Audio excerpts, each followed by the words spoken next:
Hello everyone and welcome back. Today I am bringing you some sweet tooth realness. We are going to be making some red velvet cupcakes, not necessarily from scratch, but I am going to teach you how to make box cake taste like bakery cake. The first thing I'm going to do is, of course, open the cake mix.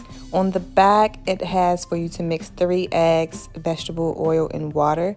And instead of that, I'm actually going to be using not 3, but 4 eggs, not water, but milk, and not vegetable oil, but butter.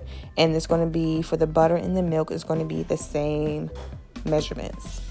Feel free to beat your eggs before you add it to the cake mixture. To me, I don't really have a preference on that. I just feel like that is just one extra dish that I would have to wash if I did it not in the mix.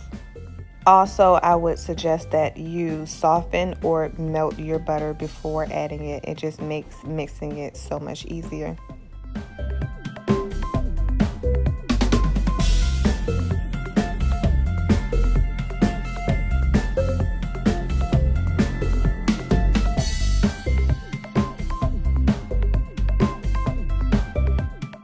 So I already have my cupcake pan lined.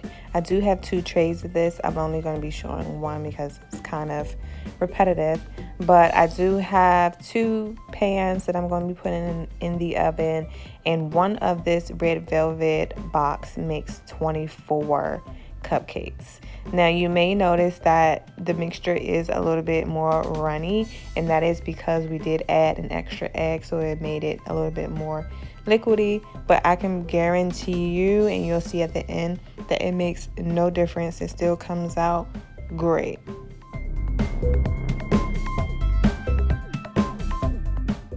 My oven is already preheated to 350, and I'm going to be setting a timer for 15 minutes. Now, the box for the cupcake said that it can take anywhere between 14 to 19 minutes, but I always like to have it on the lower end just so I won't overcook the cake.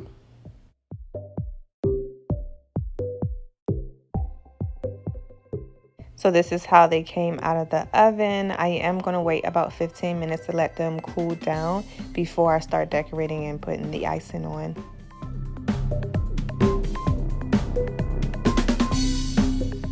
So now I'm going to be cutting open a piping bag, and I'm going to be using the Wilson tip in the number 18. So I'm just going to size that, put that in there, and then scoop some icing in and make sure everything is at the bottom, and we are ready to go.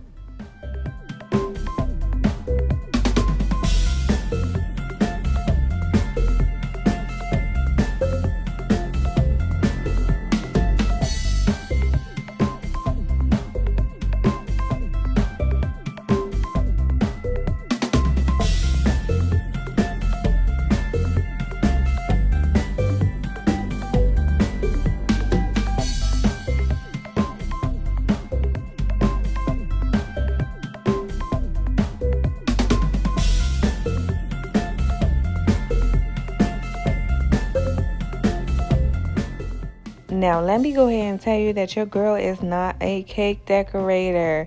This was a trial and error type thing. First of all, my tip for the design that I wanted to do, the tip was too small. I didn't know that it was sizes. I knew I needed the number 18, but I did not think to realize that there's different size 18. So I wanted a bigger swirl.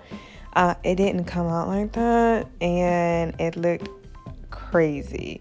So what I ended up doing was trying maybe like a different method. Instead of the swirls, I was actually going to try the dots. As you can see here, I'm trying another swirl, but yeah, it just wasn't working out for me.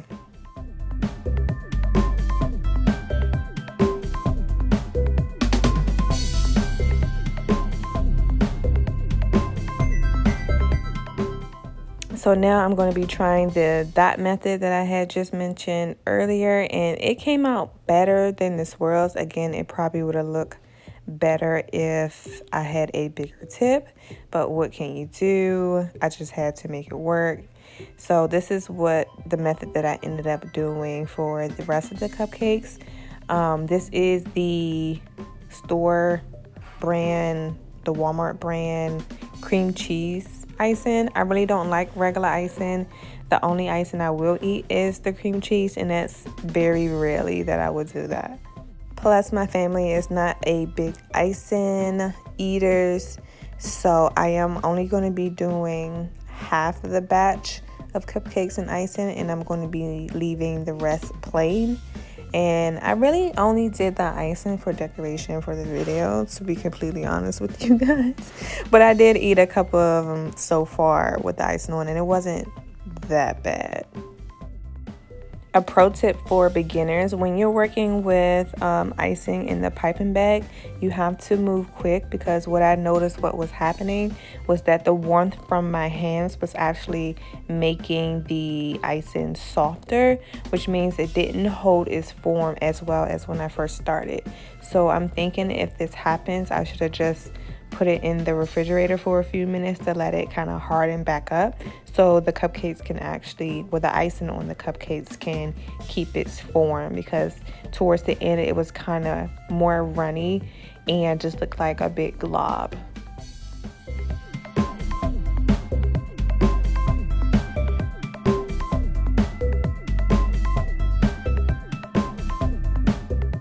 So now I'm going to be taking these Betty Crocker red velvet sprinkles, and at first I'm just going to try to throw some on top with my hands, and then I just ended up shaking it from the bottle, which turned out better. So it has like chunks of red velvet cookies, and then it has like chocolate sprinkles.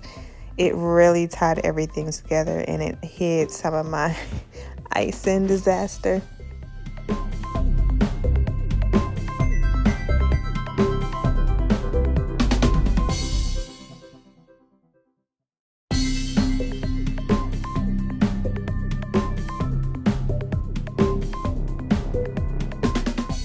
So here's the final product. Let me know in the comments if you plan on making this, or if you have made it, and if you did something different, give me some tricks for the icing, because I definitely need it.